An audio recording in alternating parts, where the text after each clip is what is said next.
Shalom Bapak Ibu Saudara, jemaat yang dikasihi Tuhan. Senang boleh bertemu kembali pada kesempatan ini. Saya berharap dimanapun kita semua berada, Tuhan akan selalu menyertai dan melindungi kita. Mari Bapak Ibu Saudara, saya mau ajak kita kembali untuk merenungkan firman Tuhan dalam khotbah pertanyaan. Sebelumnya, mari kita berdoa. Kasih karunia dan damai sejahtera yang dari Allah Bapa dan dari anaknya Tuhan Yesus Kristus, itulah yang menyertai saudara-saudara sekalian. Amin. Bapak Ibu Saudara, mari kita buka kembali firman Tuhan yang menjadi berita sukacita dalam pertanyaan kita, tertulis dalam 1 Samuel 2. 1 Samuel 2 ayat 1 sampai ayat yang ke-10. Beginilah firman Tuhan. Puji-pujian Hana. Lalu Hana berdoa, hatiku bergembira dalam Tuhan. Tanduk kekuatanku ditinggikan oleh Tuhan. Mulutku menertawai musuh-musuhku, sebab aku bersukacita atas pertolonganmu. Tidak ada yang kudus seperti Tuhan, sebab tidak ada yang lain kecuali Engkau, dan tidak ada gunung batu seperti Allah kita. Janganlah lagi berkata sombong, janganlah kata-kata pongah keluar dari mulutmu, sebab Tuhan itu Allah yang Maha Tahu, dan oleh Dia perbuatan-perbuatan dinilai. Busur para pahlawan telah patah, namun orang yang lemah lunglai berikat pinggang kekuatan. Orang yang tadinya kenyang, sekarang menyewakan dirinya demi makanan. Tapi orang yang tadinya lapar, sekarang tidak lagi. Bahkan perempuan yang mandul melahirkan 7 anak, tetapi yang banyak anaknya menjadi merana. Tuhan mematikan dan menghidupkan. Ia menurunkan ke dalam dunia orang mati dan menaikkan dari sana. Tuhan membuat miskin dan membuat kaya.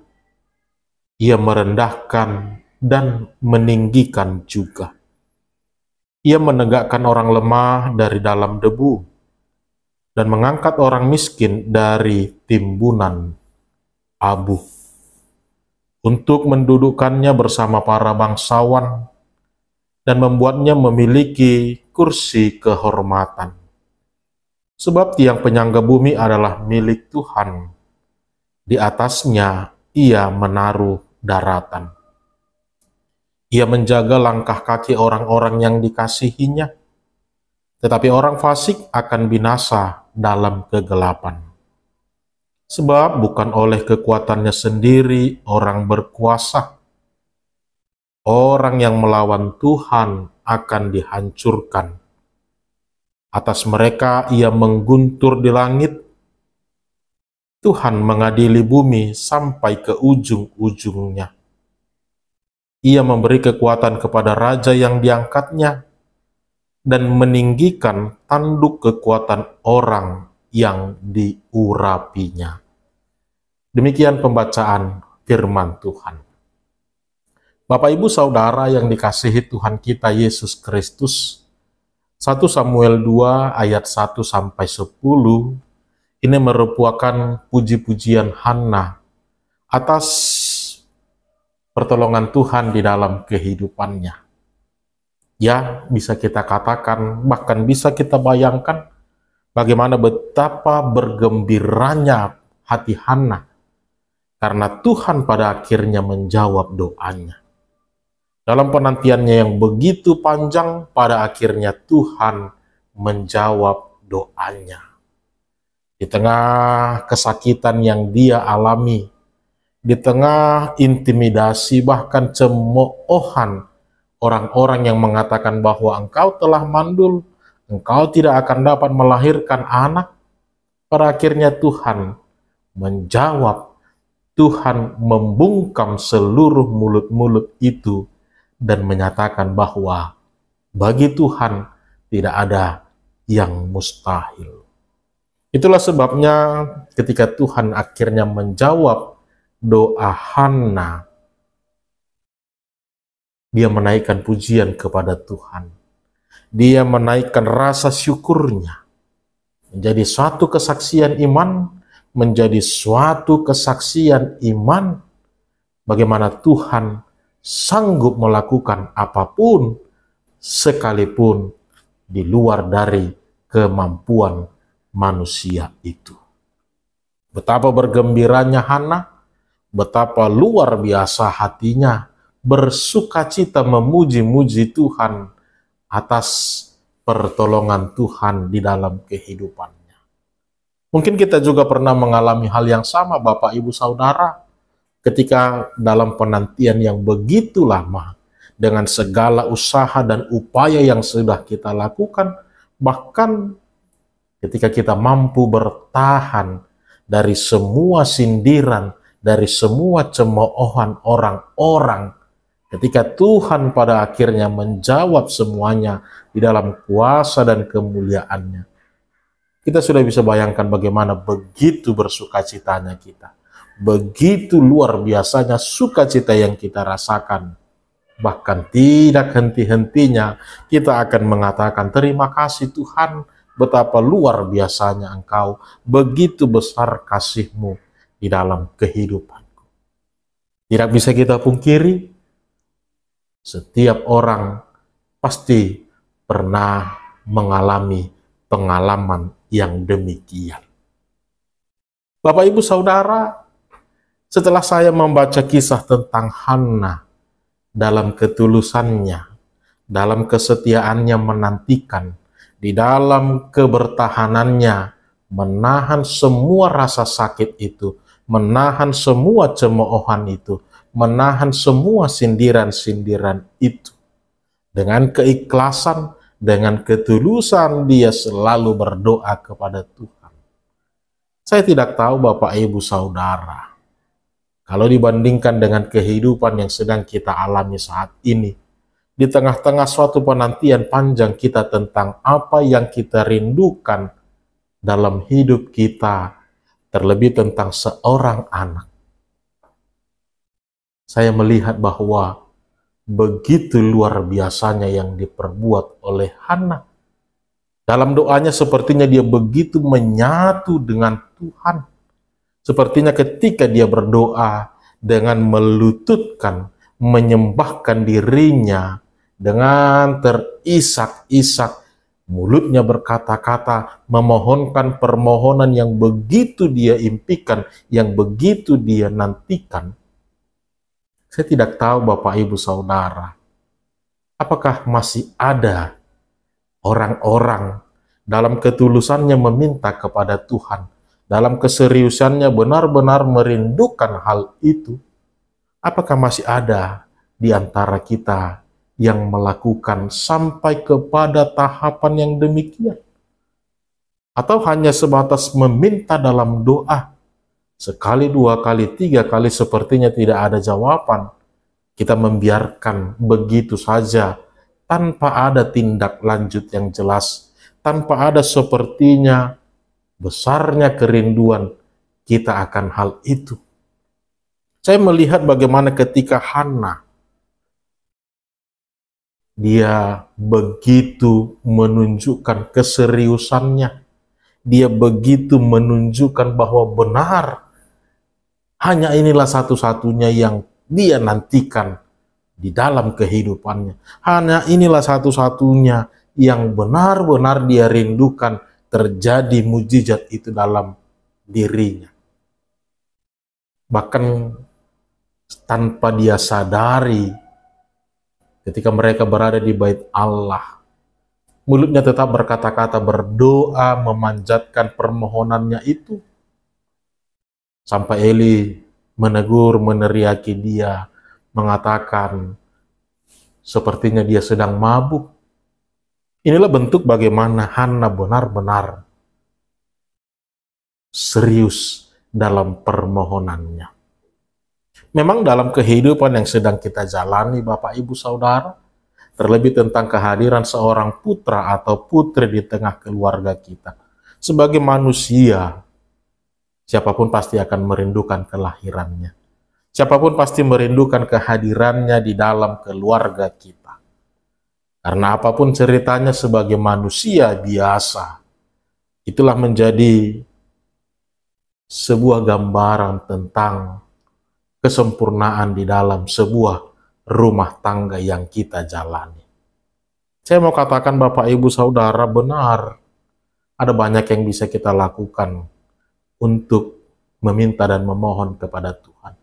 Benar, sudah banyak usaha yang sudah kita lakukan untuk mewujudkan apa yang kita impikan di dalam kehidupan itu.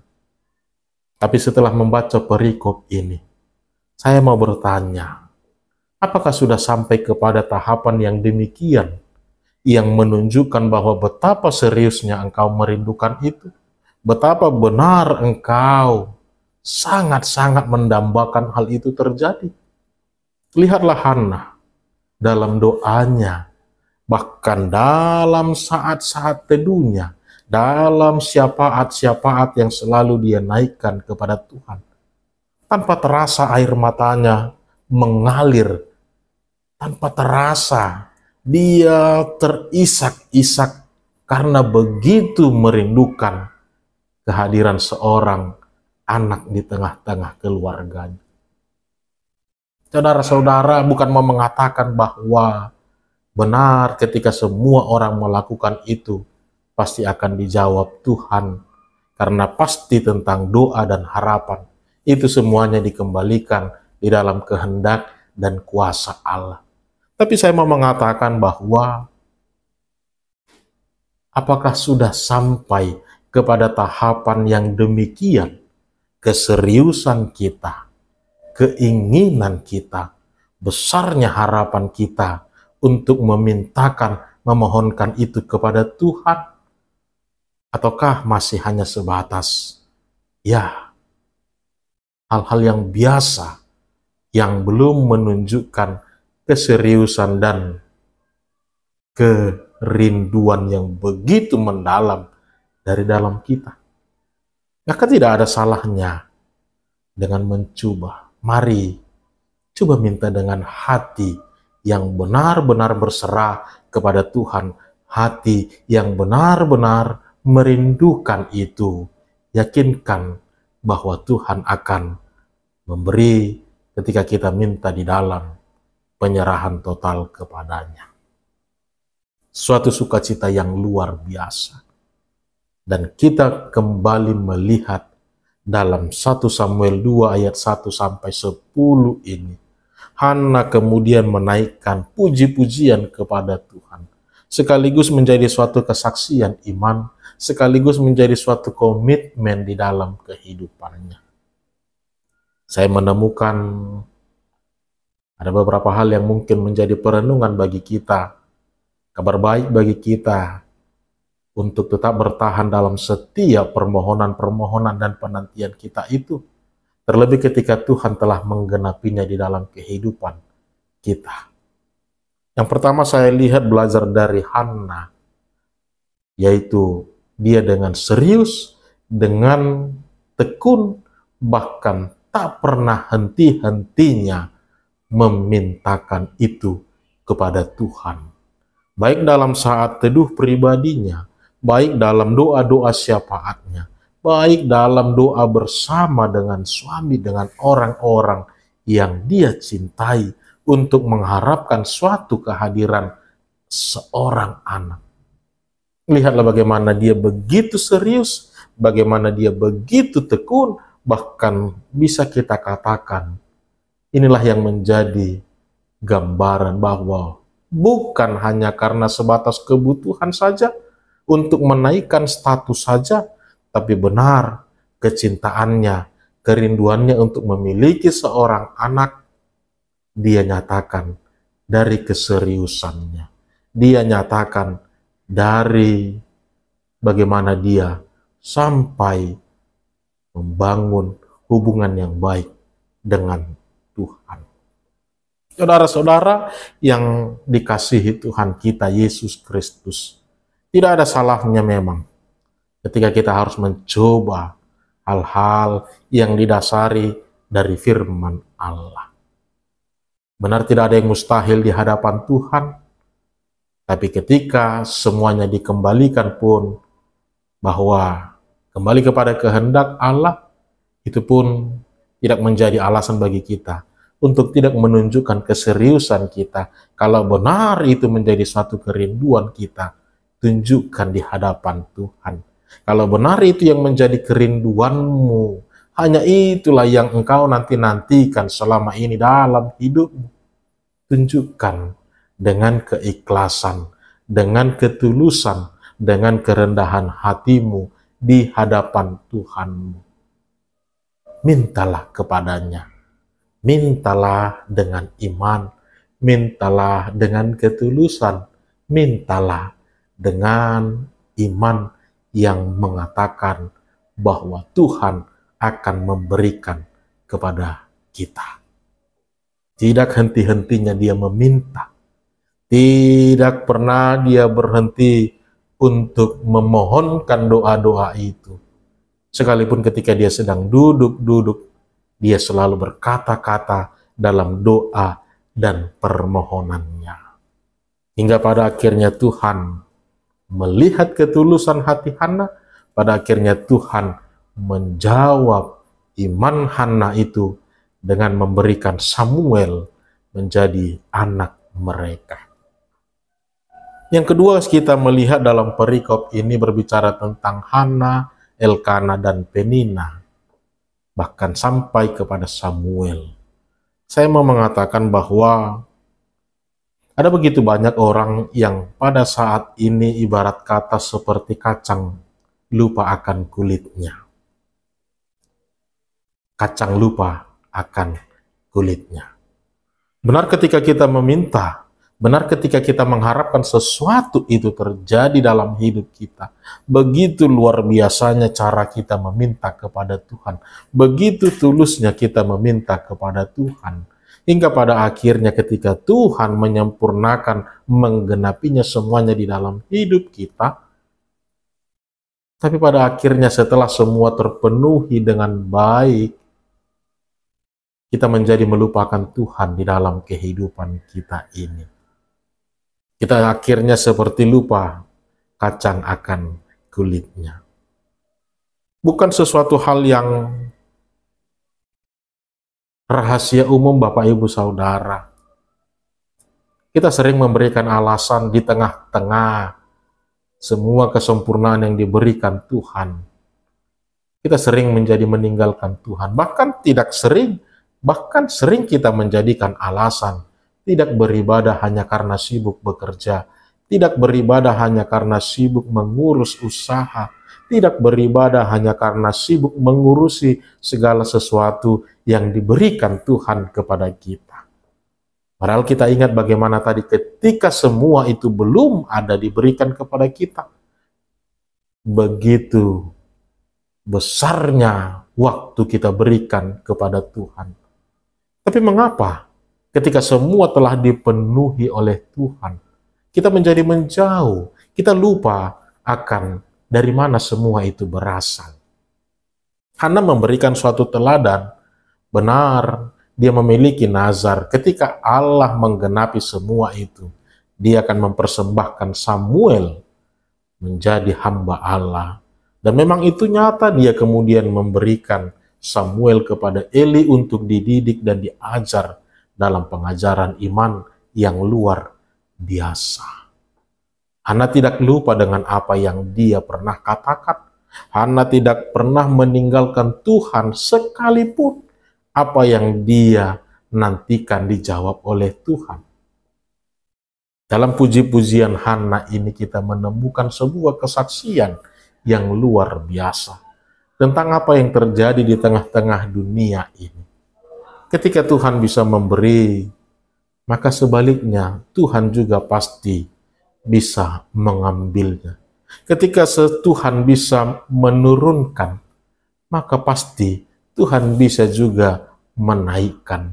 Ketika Tuhan bisa memberikan kursi kehormatan itu kepada Tuhan, maka bukan suatu hal yang susah bagi Allah. Ketika semua itu sudah tidak lagi berkenan di hadapannya, maka bukan suatu hal yang susah bagi Tuhan untuk mengembalikan kursi itu atau untuk menurunkan orang yang telah duduk di kursi itu. Bagaimana Hana melihat, lihatlah Penina yang tadinya mencemooh Hana, pada akhirnya dia terbungkam sendiri. Penina yang tadinya kegirangan, pada akhirnya dia hidup merana. Semua dalam otoritas Allah. Semua dalam kendali Tuhan. Untuk itu mari Bapak Ibu Saudara, sebagaimana kita selalu memberikan waktu kepada Tuhan dalam menginginkan suatu-suatu yang terbaik dalam hidup kita, maka ketika semuanya itu telah dinyatakan Tuhan dalam hidup kita, ingatlah, jangan sampai lupakan Tuhan. Apalagi dengan berani kita mengatakan, maaf tidak bisa ikut dalam persekutuan karena sedang meeting, sedang rapat, sedang mengurusi pekerjaan, sedang mengurusi usaha. Hati-hati Bapak Ibu, semua itu berasal dari Tuhan, maka bukan sesuatu hal yang susah kalau Tuhan bisa mengambil semua itu dari diri kita. Maka selagi Tuhan masih mempercayakan semua itu kepada kita, mari semakin kita pakailah itu untuk memuji-muji nama Tuhan. Mari kita pakai semua itu untuk semakin menaikkan syukur kita kepada Tuhan. Jangan pernah tinggalkan Tuhan. Jangan engkau memuji-muji berkat-Nya, tetapi melupakan Dia, Sang Pemberi berkat itu. Hati-hati dengan keadaan ini, dan hati-hati dengan apa yang sedang kita nikmati saat ini. Ketika Tuhan bisa memberi, Tuhan juga berhak mengambilnya. Seperti yang dikatakan Ayub di dalam penderitaannya. Biarlah Tuhan yang mengambil semuanya. Yang ketiga yang mau kita lihat dalam perikop kita hari ini, Bapak Ibu Saudara, mari semua itu kita naikkan dengan syukur kita kepada Tuhan. Rasa terima kasih kita kepada Tuhan. Hana menjadi suatu teladan dalam sebuah kesaksian iman. Hana menjadi suatu teladan dalam perjuangan yang begitu panjang, menahan rasa sakit yang selalu dia rasa di dalam hatinya. Hinaan, cercaan, cacian, itu sudah dia terima, itu sudah dia alami. Tetapi lihat, itu tidak mengganggu keberimanan dia, itu tidak membuat dia menjadi pesimis, apalagi menjadi jahat. Tetapi semakin mendekatkan diri kepada Tuhan, semakin mengandalkan Tuhan di dalam kehidupannya. Benar Bapak Ibu Saudara, siapa yang bertahan sampai kepada ujungnya, maka dialah yang akan mendapatkan keselamatan itu. Hana mampu bertahan sehingga Tuhan mengaruniakannya kepada kita. Sekalipun ada banyak orang-orang di sekeliling kita, hinaan, cacian, makian, jangan sampai itu membuat kita lemah, jangan sampai membuat kita mengurangi kualitas hidup iman kita, tetapi semakin disadarkan kita bahwa inilah yang harus membuat kita untuk lebih mengandalkan Tuhan di dalam kehidupan kita. 1 Samuel 2 ayat 1-10 menjadi sebuah puji-pujian yang luar biasa. Dan inilah yang harus kita saksikan di dalam iman percaya kita kepada Tuhan. Kabar baik itu mari kita dengar dalam khotbah pertangyangan kita. Kabar baik itu menjadi kabar sukacita di ibadah pertangyangan kita. Tuhan Yesus memberkati. Shalom.